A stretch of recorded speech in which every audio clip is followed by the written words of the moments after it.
Bueno, como veis, el título es La importancia de la industrialización en la prefabricación del entramado ligero. En realidad, de lo que vamos a ver es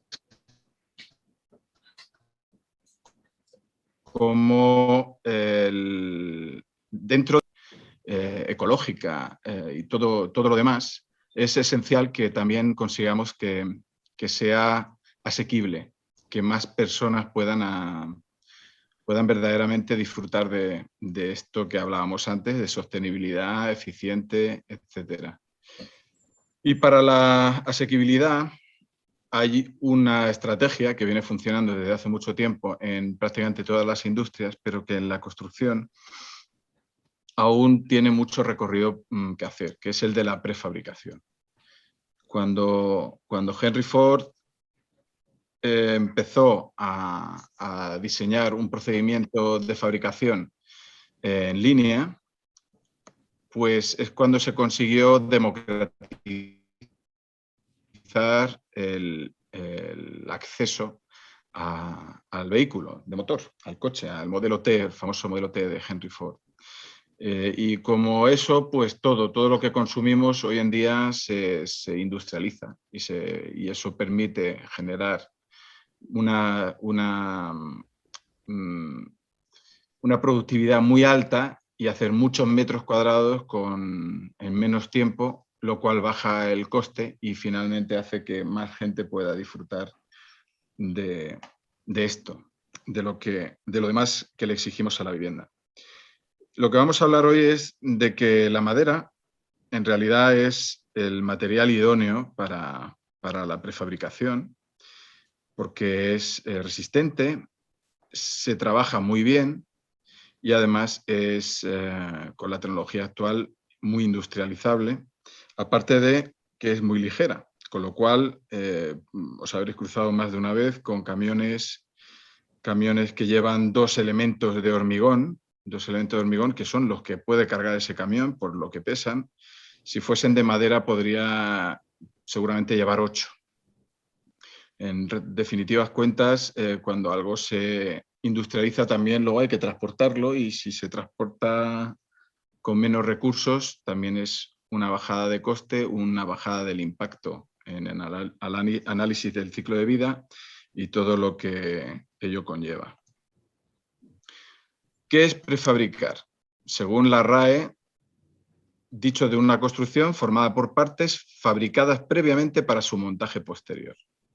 Ahora bien, estamos hablando de partes, no partes muy grandes. Hay gente que confunde la construcción modular tridimensional como prefabricada y, sin embargo, prefabricado es todo aquello que lleve un nivel de preparación en taller. Como podemos ver a nivel histórico, la madera siempre ha sido muy prefabricada. Lo normal era pues hacer los planos y cortar las piezas, prepararlas, hacer los ensambles, todo lo que hiciera falta en el suelo para luego pues montar esa compleja estructura ligera y a la vez resistente, o en el caso del tronco, pues también hacer los despieces en el suelo y ir fabricándolos. Si esta casa de troncos, como es el caso, esta casa de troncos se está prefabricando, se está haciendo debajo de un tejado, y cuando esté toda terminada con sus piezas se numerarán y se cargarán a un camión y se llevarán a donde se tenga que hacer. Aunque parezca todo muy rústico, el concepto de prefabricación no es otra cosa que eso. Podemos ser muy rústicos como aquí o como en esta estructura medieval, o un poquito más sencillos como en el light frame, la fotografía más antigua que se conserva del light frame americano, o cosas tan maravillosas como la arquitectura oriental de ensambles.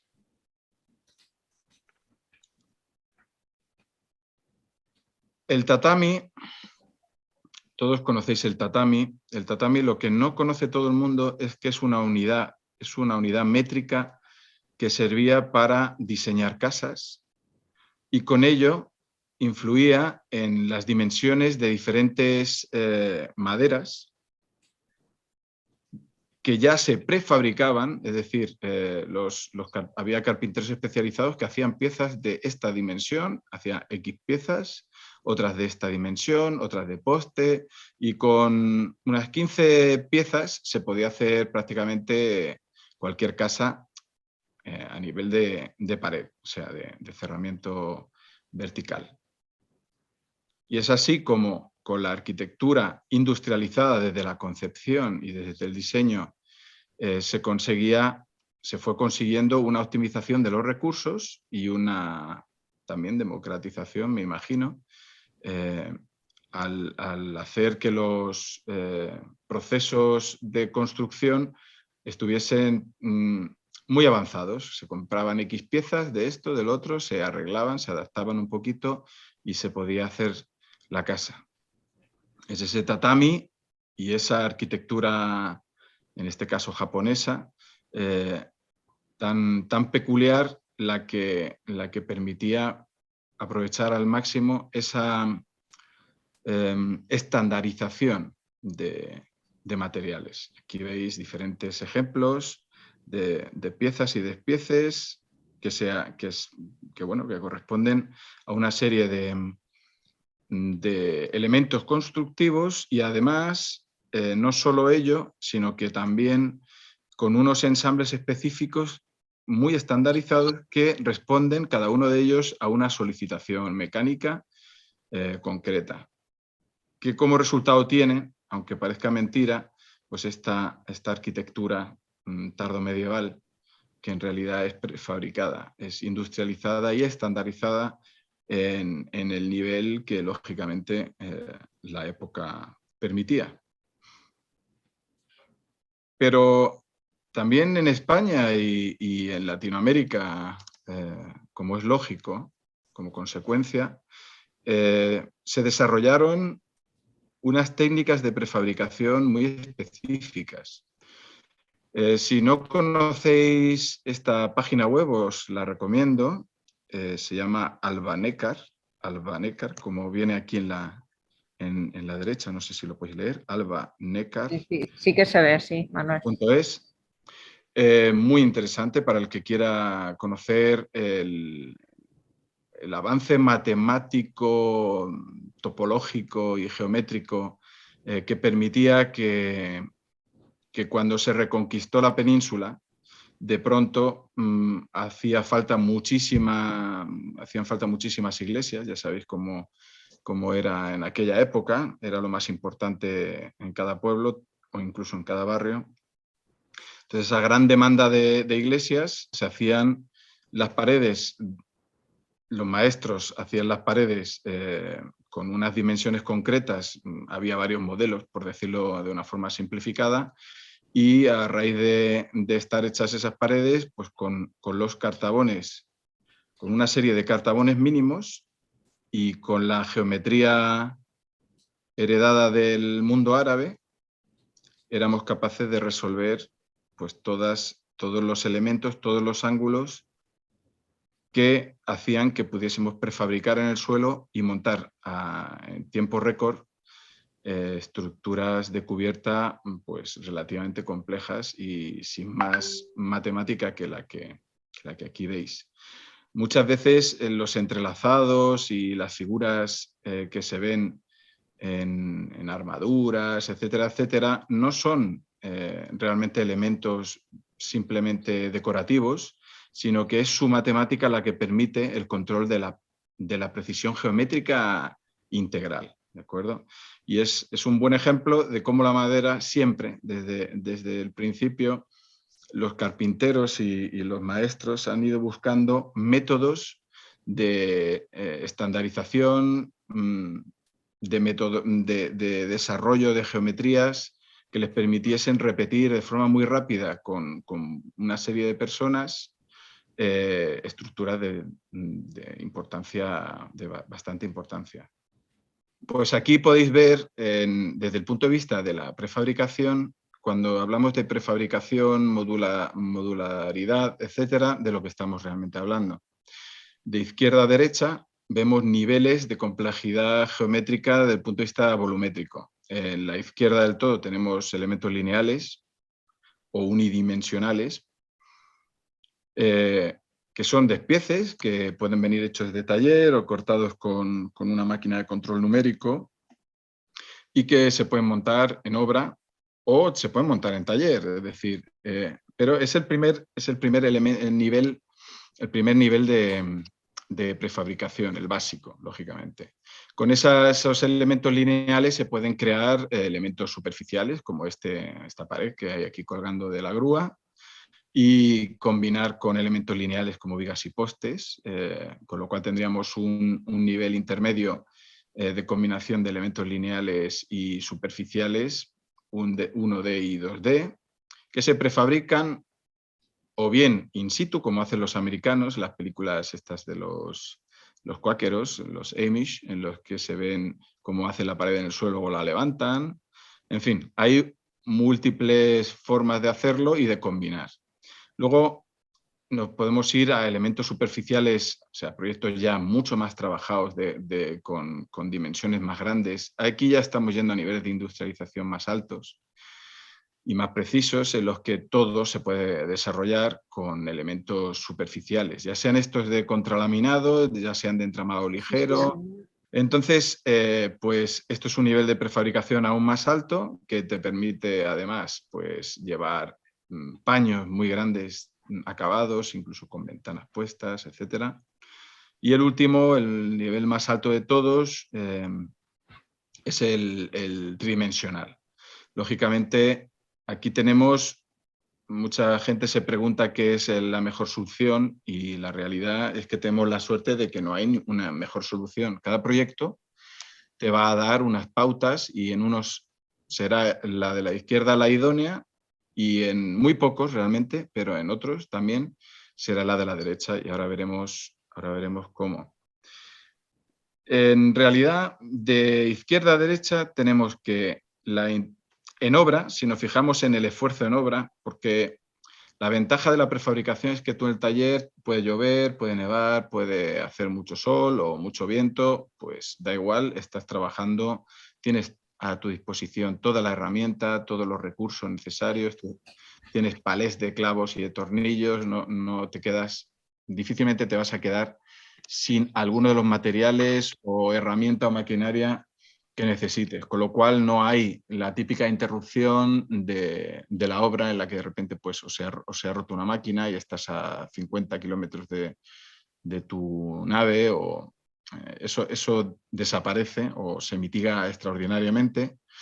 Y entonces, pues, ¿qué ocurre? Esto supone una intensidad en obra, de tiempo de ejecución y de coste también, porque el desplazamiento hay que contarlo. Yo he llegado a hacer obras en las que me desplazaba 150 kilómetros ida y vuelta cada día y eso es un tiempo que pierdes y que tiene un coste, por ejemplo.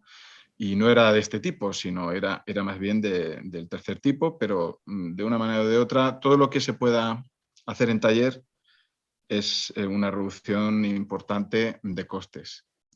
Luego, hay otra cuestión muy importante y es en un contexto urbano, una obra normal, convencional de ladrillo, de hormigón, de acero y aunque menos también con la madera,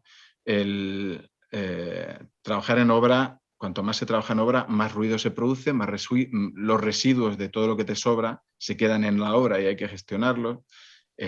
Se puede hacer incluso polvo, especialmente si trabajamos con materiales convencionales como el ladrillo y el hormigón. Y lógicamente, cuanto más a la derecha vamos, pues menor son esos impactos. Y prácticamente llegamos allí y no generamos ningún residuo, muy poco ruido porque el tiempo, la intensidad de la obra es muy rápida. ¿Y qué ocurre? Que por otra parte, esto está mal. Intensidad a nivel de planificación está mal, es al revés. Vale. O sea, en realidad esta línea debería estar abajo. Cuanto más a la derecha nos vamos, más complejo es organizarse para que todo cuadre.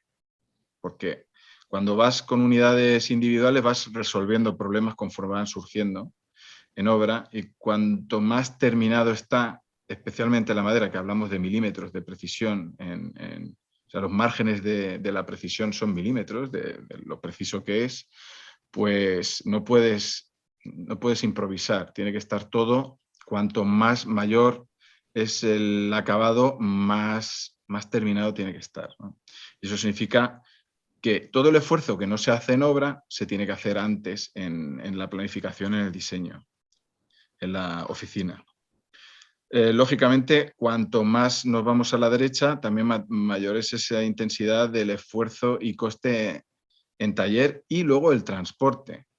Mientras que si esto lo hacemos en una máquina de control numérico en taller, la empaquetamos, la numeramos y la llevamos en obra, en taller muy poco esfuerzo, aquí vamos a tener que haber ejecutado, incluso conforme nos acercamos a la derecha, pues incluso haber hecho un mock-up y haber hecho una simulación de montaje en taller para ver que todo encaja.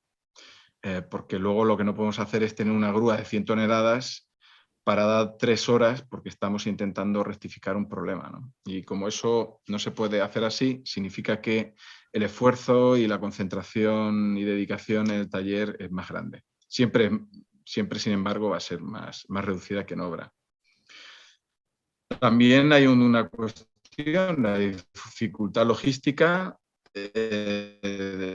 la capacidad de acceso a obra y los medios auxiliares necesarios. En definitiva, de lo que se trata es de que esto te puede salvar proyectos muy de difícil acceso, sobre un edificio antiguo, por ejemplo, en un sitio donde las grúas difícilmente llegan, pues puedes plantearte esto y lógicamente, cuanto más hacia el volumen te vas, más difícil, porque ya estamos hablando de transportes especiales, grúas especiales, y por eso es poco a menudo que esto verdaderamente merezca la pena, y estamos en la zona más compleja. También el nivel de planificación es mucho más complejo. Todo se multiplica en complejidad y muy pocas empresas son capaces de ejecutarlo bien en cualquier sitio, ¿no?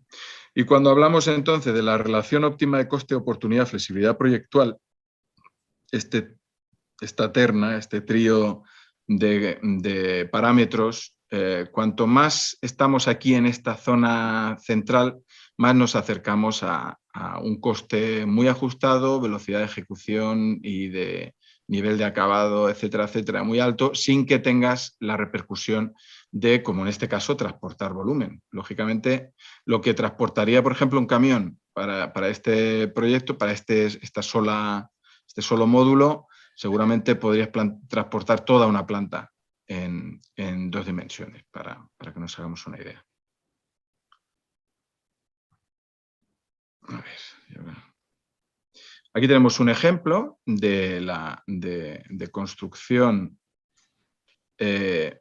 con elementos unidimensionales que llegan a obra. Esto es una obra que hicimos en el pueblo de aquí al lado y el cliente no tenía prisa, se lo quería hacer él mismo. Nosotros le montamos la estructura un poquito, le hicimos lo que es la estructura y cerramos, y esto pues viene todo, por ejemplo, cortado con robot, con control numérico, con sus colas de Milano, caja y espiga. Cada una de las piezas que veis aquí pues está numerada y va en su sitio, y es un puzzle que se monta de forma muy divertida y fácil. Esto lo hicimos un curso con ello, porque de vez en cuando hay algún proyecto en la zona, hacemos un curso de montaje de estructuras y pues apunta a la gente y entre todos montamos la casa, como harían los Amish, ¿no?, en los Estados Unidos, pero un poquito más moderno y sin necesidad prácticamente de ninguna herramienta. También como elemento unidimensional, aunque sean de formatos ya mucho más grandes, pues esto es un proyecto que hicimos en Canarias, de unas cubiertas contra una estructura de acero, pues elementos de viga laminada de 60 y hasta 90 centímetros de altura, pues se pueden hacer cosas de de este tamaño, ¿no? Como veis, los elementos, el despiece es bastante grande, pero que al final es la misma lógica, ¿no? No tienen que ser casitas pequeñas ni entramado ligero. La lógica de la unidimensionalidad es esta, es la que permite, pues, incluso a veces hacer proyectos de escala que son mayores de lo que nos podemos imaginar.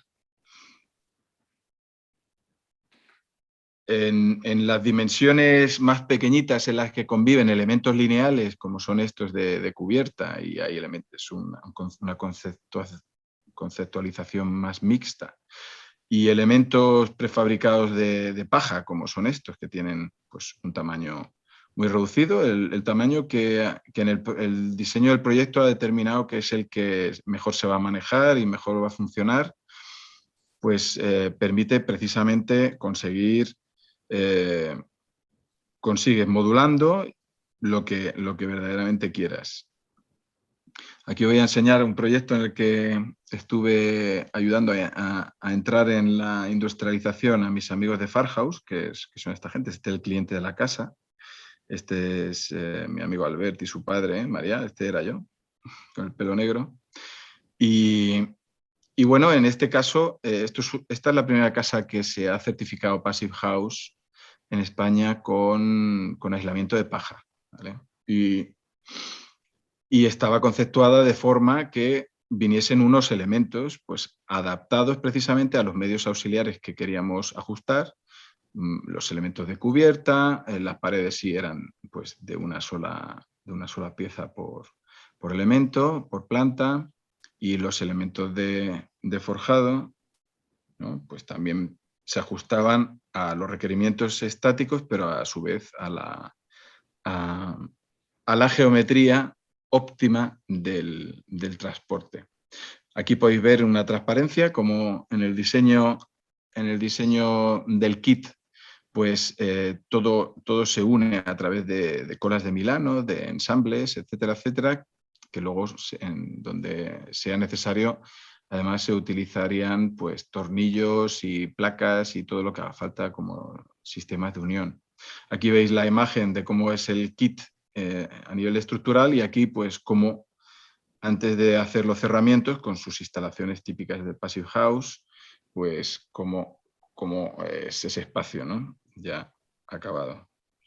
La prefabricación, pues es muy sencilla. Lo mismo al taller, a ellos les llegaban las unidades bidimensionales, el despiece, se montaba en el suelo, se utilizaban se colocaban las balas de paja, y luego se cerraba, se le ponían sus láminas, también en este caso vinieron con las ventanas premontadas, y luego en obra, en cuestión de 3 días, está todo montado, más solo quedaba, pues, colocar instalaciones y revestimientos. Y esto es prefabricación, que aunque sea madera y paja, pues estamos hablando del máximo nivel de prestaciones desde el punto de vista no solo de eficiencia energética, sino también, lógicamente, de impacto medioambiental, porque este edificio no solo no es necesario emitir, miento, este edificio es capaz de almacenar en el carbono que conforma la madera y la paja y todos estos materiales derivados de la madera, es capaz de almacenar CO2 de la atmósfera, frente a edificios que se construyen con construcción convencional de hormigón, de ladrillo, acero, aluminio, que suponen un impacto de emisiones de CO2 para la fabricación de estos materiales muy importante, ¿no? Y por eso esta va a ser, dentro de no tanto tiempo, va a ser uno de los elementos que va a hacer que la madera se vaya implantando por ese presupuesto energético tan favorable que nos aporta. Aquí tenemos la nave donde nosotros prefabricábamos nuestros proyectos cuando surgía alguno que había que prefabricar y que no había quien lo hiciera. Y bueno, pues este es el despiece, por ejemplo, veis aquí el despiece de mi casa, con la terraza ya prefabricada, con un sistema que hemos desarrollado nosotros de integración del vidrio triple dentro de la estructura. Aquí veis el montaje, en este caso el nivel de acabado era el mínimo, por un tema de presupuesto y financiación con el banco, y veis cómo los elementos pues, están siempre calculados de forma óptima para el transporte y para el izado y tal, ¿no? Entonces, pues lógicamente, cuanto más pesado es el elemento, más potente tiene que ser la grúa, y eso es un coste que no es desdeñable. Por eso, el entramado ligero, que tiene muy poca madera y mucho aislamiento y es muy ligero, te permite con grúas más pequeñas pues hacer proyectos más complejos, frente, por ejemplo, al contralaminado, y ya no hablemos del hormigón, lógicamente. Aquí veis pues, lo que es una obra prefabricada, es una mezcla de elementos bidimensionales que vienen incluso de tamaños de 13 metros por 2,5, que están hechos los forjados, y elementos lineales que se montan en obra. Y bueno, va creciendo el edificio, la estructura, y cuando ya está la estructura terminada, pues se acometen los revestimientos. A nosotros nos gusta mucho llevar ya las ventanas en la medida de lo posible puestas, porque una vez cerrada, pues se puede trabajar. Bueno, pues lo que os decía, que nos gusta mucho cerrar y que las ventanas vengan puestas, porque la diferencia de trabajar es muy grande y se agradece. A ver.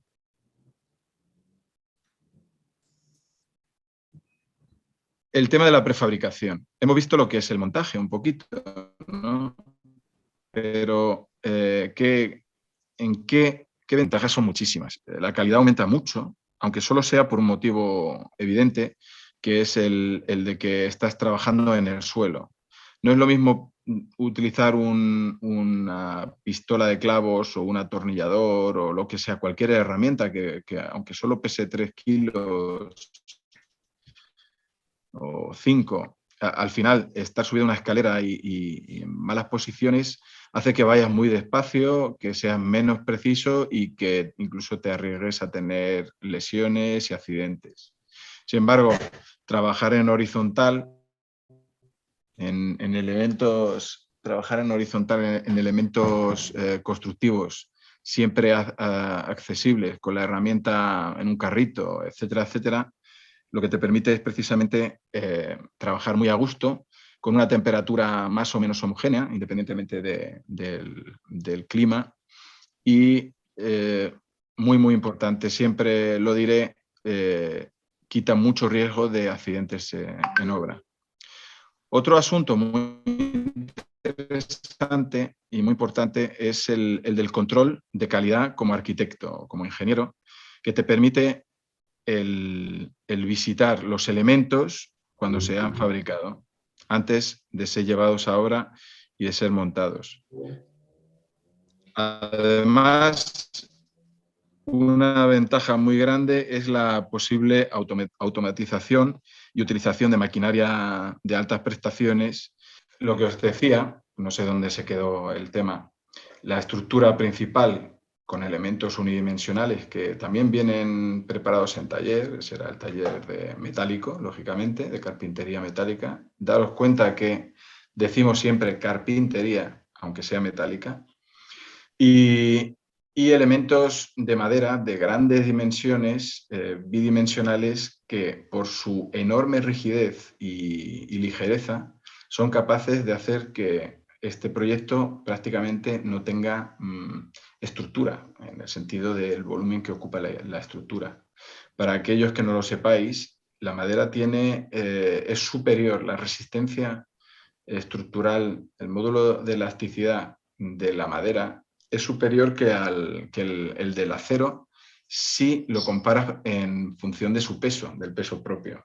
Es decir, la rigidez la rigidez que alcanzamos en función del peso propio del elemento es superior en la madera, y esto en elementos bidimensionales es algo fantástico que lógicamente nos permite, a ver qué está pasando, nos permite luego proyectos, fijaos que es simplicidad, elementos metálicos de descarga vertical, elementos bidimensionales, y luego cerramos con vidrio y obtenemos proyectos tan livianos y prácticamente aire, solo aire, como esta oficina construida en Holanda. Y no nos estamos saliendo precisamente del concepto de elementos lineales y bidimensionales. El acero, el vidrio y la madera se llevan muy bien en la prefabricación. ¿Por qué? Porque son materiales muy precisos. Entonces, como os decía, lo que unifica a estos tres materiales, el vidrio, el acero o la carpintería metálica en general y la madera, son la enorme precisión milimétrica con la que se nos trae a la obra o al taller.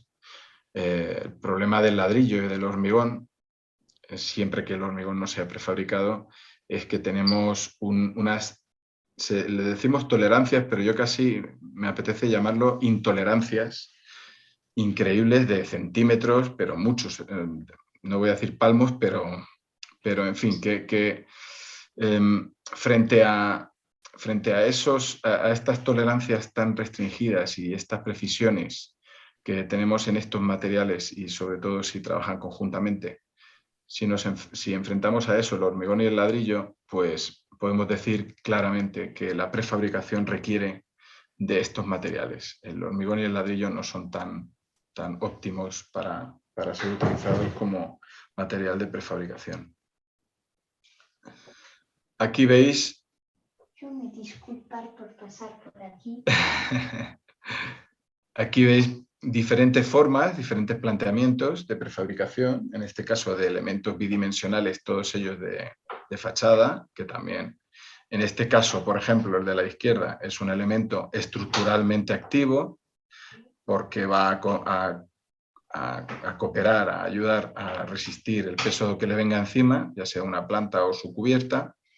Y en estos casos que van contra un edificio de hormigón, bastante complicado, pero se puede hacer si se trabaja bien, son elementos bidimensionales de gran formato, autoportante, y permiten que, mientras se ha estado construyendo el edificio de hormigón, que requiere un tiempo de fraguado, etcétera, etcétera, en un taller se han ido prefabricando los elementos y llegando a niveles de prefabricación los que han interesado. En este caso, por ejemplo, sí están las ventanas puestas, está la cara interior, no, está la cara exterior, están las ventanas puestas, en este caso no están. Pues cada proyecto va a tener unas exigencias y permite muy rápidamente pues, cerrar el edificio entero en un tiempo récord que no se conseguiría si después de esto se hubiese tenido que hacer con ladrillo, etc. Aquí tenemos otro ejemplo, pues el elemento de forjado, también ya con su aislamiento, pueden tener sus preinstalaciones. Aquí veis cómo encajan estos elementos de cerramiento vertical, con sus ventanitas puestas, lógicamente en tiempo récord, y se puede llegar a virguerías y a niveles de complejidad como este, en el que están pues, revestiendo un edificio antiguo de los años 70 que tiene un aislamiento absolutamente insuficiente, es muy ineficiente y por tanto tiene un impacto energético muy grande y al bolsillo también.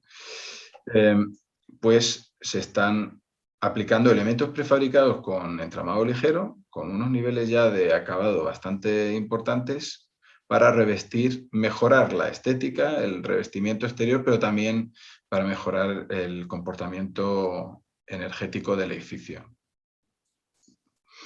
Luego hay proyectos de otro calado, proyectos de un tamaño más grande. Estos son extractos de un edificio de 8 plantas que se montó en Austria, y que tiene como peculiaridad, por eso lo he querido traer, que los elementos horizontales de forjados son elementos mixtos madera-hormigón, donde la placa de arriba es de hormigón que colabora al 100% con los tirantes de madera, de forma que la placa trabaja con presión y los tirantes trabajan a tracción.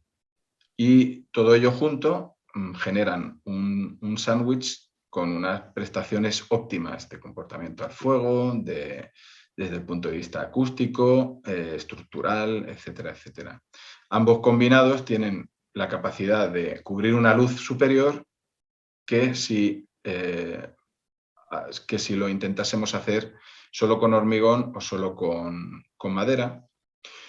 Y todo ello con un nivel de ligereza pues, óptimo. Por último, a la hora de ver qué tipo de usos son los que hacen que exista la posibilidad y haya empresas especializadas en hacer elementos modulares, pues aparte de las casitas modulares que todos conocéis, que bueno, tiene todo el sentido del mundo, también hay proyectos en los que, como por ejemplo este hotel, que esta estructura que veis aquí es de un hotel, el hotel de la empresa BMW, tiene su propio hotel en los Alpes. Pues el hotel tenía 2 plantas y había que rehabilitarlas, pero este hotel solo puede cerrar, no sé si eran 2 o 3 semanas al año, de forma que se cerró 2 o 3 semanas, se rehabilitó la parte baja y a la vez se iban montando hasta 2 plantas más de habitaciones para completar 4 plantas en total. Y en este caso, pues las habitaciones se prefabricaron íntegramente y venían ya incluso pues, con el baño, con la cama, con la mesita de noche, todas las instalaciones. Pues igual que los aparatos actuales son plug and play, pues estos son proyectos plug and play. ¿Esto por qué fue factible? Primero, porque se podía acceder, había una carretera que así lo permitía. Y segundo, porque en la fábrica estaba a no más de 30 kilómetros. Entonces las cuentas salieron por esa exigencia de no cerrar el hotel, que a la vez, lógicamente, cada día cerrado supone un coste. Y ese coste hay que computarlo en la cuenta total. Es decir, sí hay ciertos casos en los que merece la pena plantearlo, y lo bueno es que la madera aborda cualquiera de ellos gracias a su ligereza. Hacer lo mismo con hormigón, pues hubiese supuesto no una grúa como esta, sino una grúa a lo mejor de 300 o de 500 toneladas, y eso es algo muy serio en cuanto a costes. Lógicamente, como veíamos antes, cuanto mayor es el grado de acabado, perdón, pues mayor es el riesgo de que en obra este elemento no encaje con el otro de alguna de las maneras, y entonces no puedes montar el siguiente hasta que has puesto este, en fin, eso dejaría a toda la cuadrilla, la obra, la grúa, todo parado, y eso no nos lo podemos permitir. Como en estas instalaciones siempre se cuenta con una grúa puente, como veis aquí un poquito, que se aprecia, pues es el momento de encajarlo todo, ver cómo encaja todo, y si hay que rectificar algo se rectifica, y cuando se han hecho todos los controles de calidad del proyecto, pues se vuelve a dividir y se van cargando en el orden inverso de montaje, que es como se tiene que hacer. Como veíamos antes, lo más lógico es pues, elementos, casitas de pequeño tamaño. En este caso es una que está elaborada con dos elementos modulares, dos volumétricos, perdón, y para lo cual pues, es idóneo, pero insisto, siempre y cuando la accesibilidad sea adecuada, pueda haber una grúa. Esto no lo puedes hacer en cualquier sitio, no en cualquier sitio entra una grúa y se acerca lo suficiente, y además no esté excesivamente lejos de la zona donde se fabrica. La industrialización requiere, sin lugar a dudas, digamos, parte de la situación en la que nosotros somos capaces de de hacer el gemelo digital, que llamamos. El gemelo digital es el edificio en el que tú, cada uno de los elementos que vas a usar en realidad, está aquí. En un BIM un poquito más avanzado que el propio BIM, porque además tiene los datos que necesita la máquina de control numérico para cortarlo, marcarlo, etcétera, etcétera. Y te va permitiendo construir, ir creando poco a poco el edificio completo y resolver y enfrentarte a todos los problemas que surgen en el edificio real, que van a surgir, que surgirían en la obra, enfrentarte en el gemelo digital. Superponiendo las capas de instalaciones, superponiendo bajantes, superponiendo cualquier elemento que sea necesario, controlando las colisiones que pueda haber, tomando decisiones de posicionamiento de los diferentes elementos que lo constituyen, y cuando está todo perfectamente controlado, por eso decía antes que la exposición en obra de error se reduce, pero esa exposición al error la tenemos previamente. Significa que si un proyecto de este calibre requiere 2 meses o 3 en un estudio normalmente, a lo mejor aquí estamos hablando de 6 o más meses, pero llegamos a algo que luego va a quitar el riesgo en obra de colisiones, de imponderables. Además, estos programas te permiten los diagramas de carga inversa según el montaje, te lo permite todo. Es algo fenomenal en el que la madera está por delante de todos los demás materiales, puesto que con la madera tú puedes hacer prácticamente cualquier elemento, no así, por ejemplo, con el acero. El acero, por su peso y por su coste, pues estamos en otra liga. Entonces tienes que estar con acero, con hormigón, y aquí todo en realidad, la madera te lo permite hacer todo. Y además de todo eso, combinarla con otros materiales. Finalmente, pues el por qué prefabricar. Prefabricar, como veíamos antes, significa pues trabajar en línea, trabajar con tu compañero, contarle la película que viste ayer, escuchar los 40 principales, y tener todo lo que necesitas, toda la herramienta, todo el material requerido, además de la integración de robotización que facilite algunos de los procesos, ¿no? Todo ello redunda en una calidad muy superior.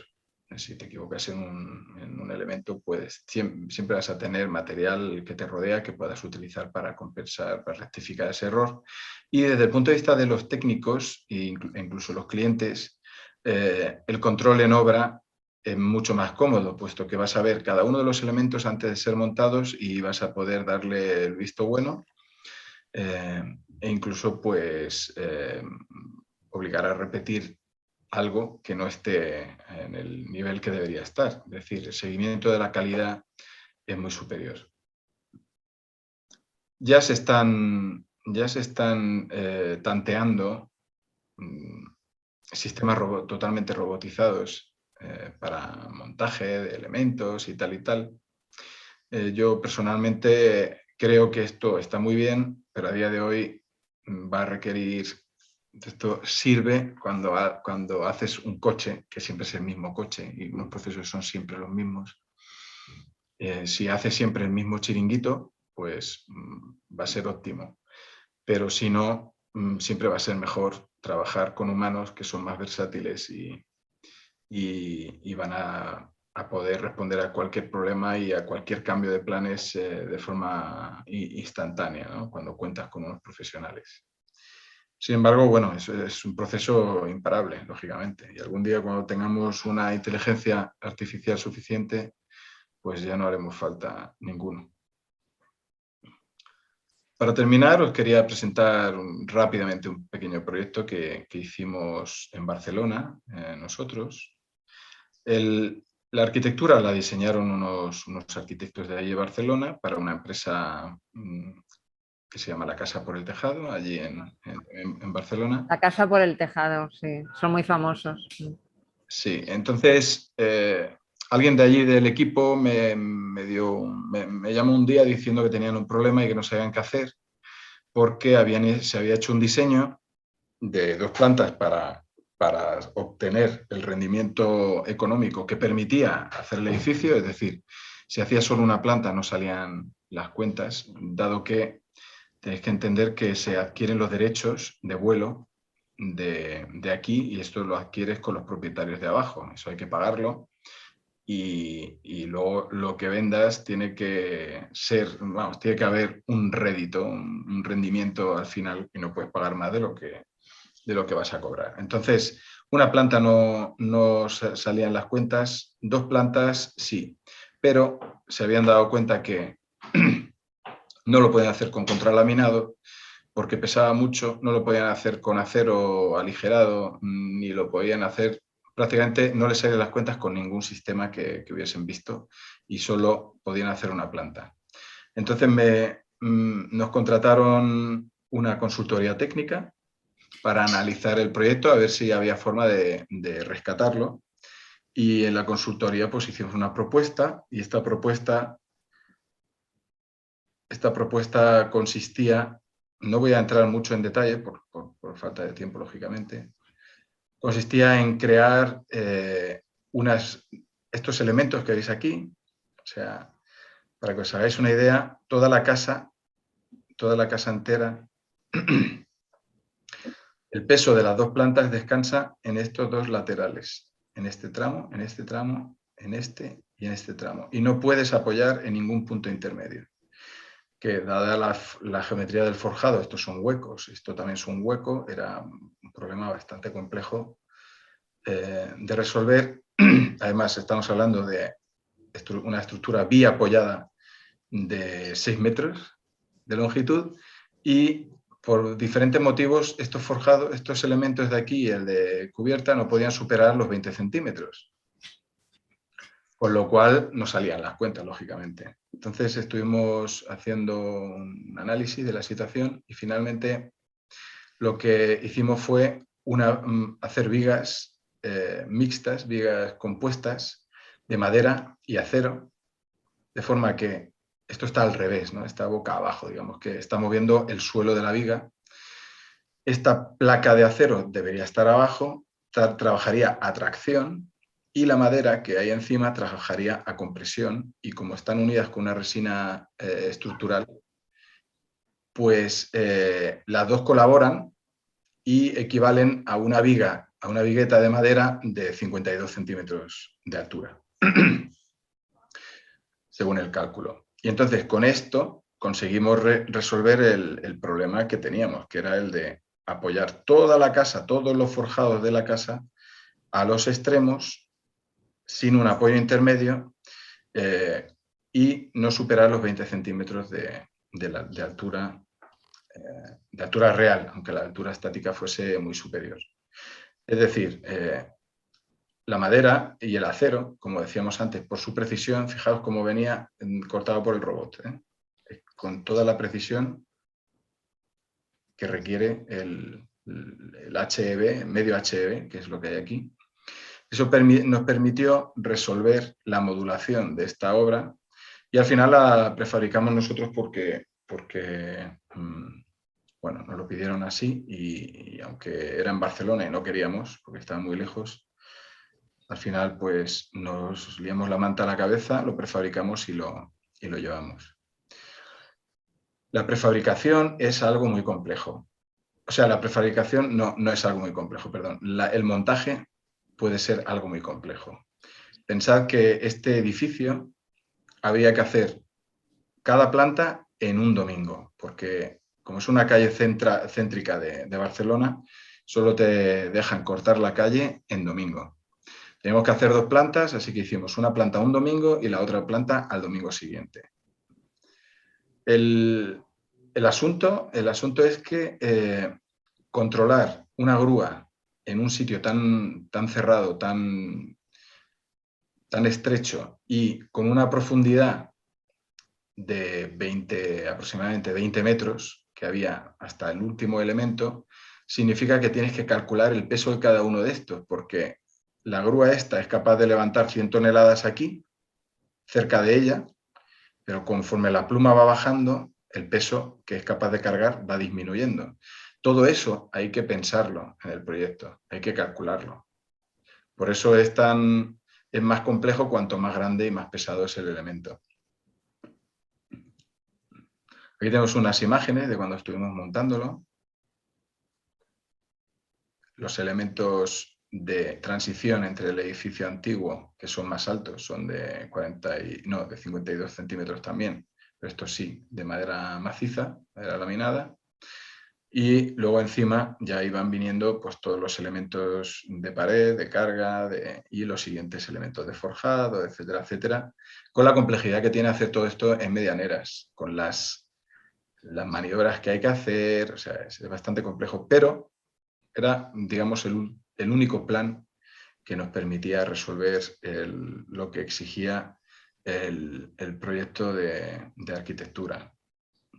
Finalmente, además de ser ligero, de facilitar, de posibilitar esas dos plantas que no se podían conseguir de otra manera, pues como es entramado muy ligero y todo muy aislado, pues teníamos un nivel muy interesante que mejoraba los requerimientos del código técnico en el momento. Y eso que las paredes se hacían, como veis aquí, muy finitas, porque el cliente no quiere tener paredes, quiere tener suelo, quiere tener casa, no quiere tener paredes muy gruesas. Si hubiésemos hecho más gruesas, pues lógicamente la eficiencia hubiese sido todavía mayor. Y esta es la apariencia que tiene el edificio, de manera que, como podéis ver, la madera está en este proyecto no por su estética, puesto que no se ve, sino por sus características y por qué permitió elaborar la estructura del mismo. Y esto sería todo. Si queréis, os voy a poner un vídeo, si me dejáis un momento y lo busco, de cómo se montó esto.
Bueno, Bien, pues, no sé si hay alguna pregunta, alguna consulta. pues lo primero, muchas gracias, Manuel. Yo creo que ha sido muy interesante y además ver casos concretos. A mí me ha gustado personalmente porque últimamente todos los proyectos de madera que veo siempre son con CLT, madera, no sé si sabéis vosotros lo que es CLT, bueno, ya veremos alguna.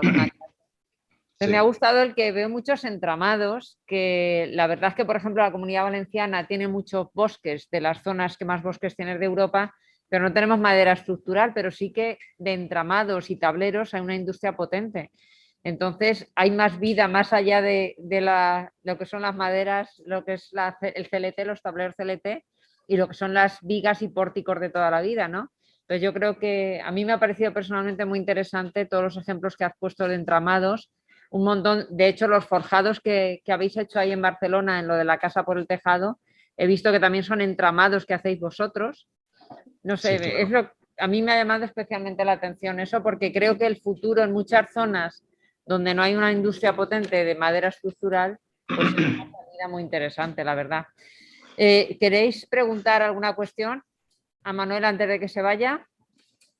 Si tenéis una pregunta, no sé si la oirás y si no te la paso yo, Manuel. De acuerdo.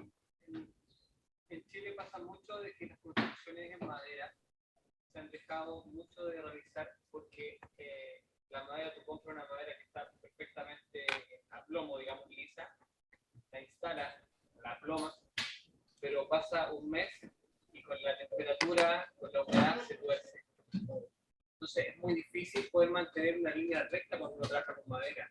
Por lo menos allá pasa mucho. Entonces, no sé si tienen ese problema o no, cómo lo resuelven. Sí, no sé si lo has oído, Manuel. Sí, lo he oído. No, a ver, nosotros utilizamos siempre madera laminada, madera técnica o tecnológica.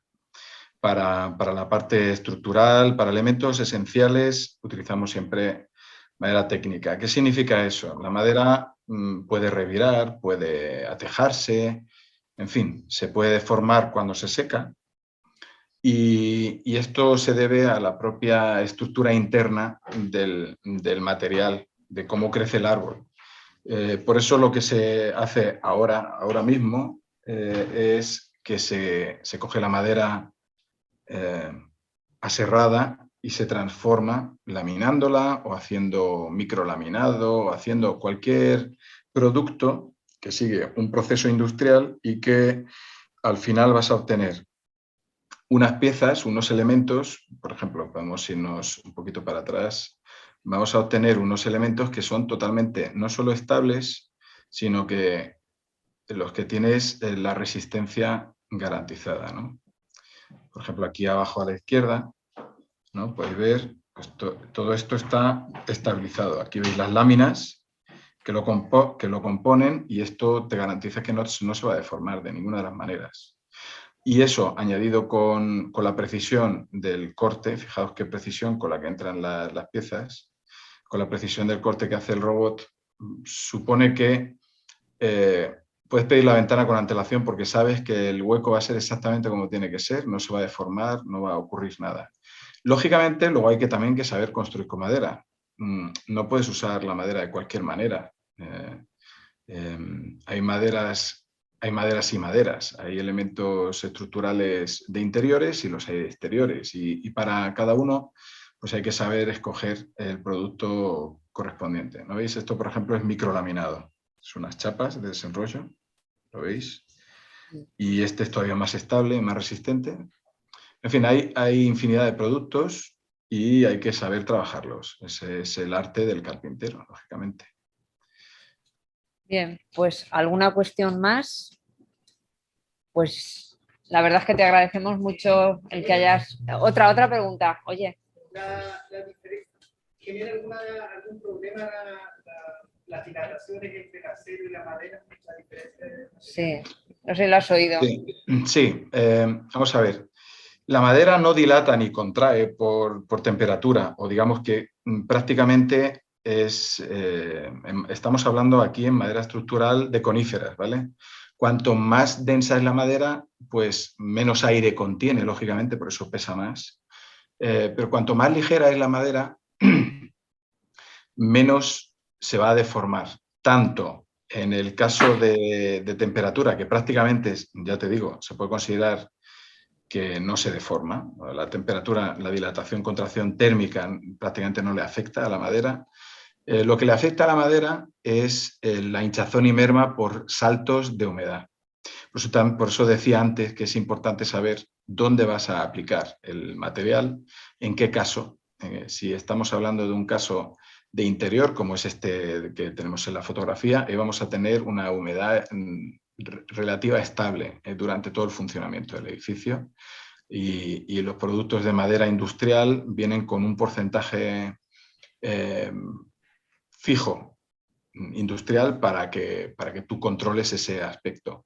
Más problemático, lógicamente, va a ser el acero, que sí que dilata bastante, o el hormigón. Entonces tendrás que tener en cuenta eso, que tú no vas prácticamente a dilatar ni a contraer, y es importante siempre discriminar entre el uso estructural de interior o el exterior, porque, y cuando digo exterior no quiero decir necesariamente que esté, que le llueva encima, sino que en una terraza, en un balcón, la estructura, aunque no le llueva, le va a afectar el cambio de humedad, y eso hay que contemplarlo.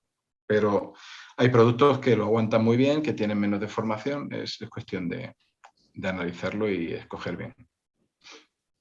Bien, pues si no hay ninguna otra cuestión. La parte del tratamiento, ¿cuál es la durabilidad?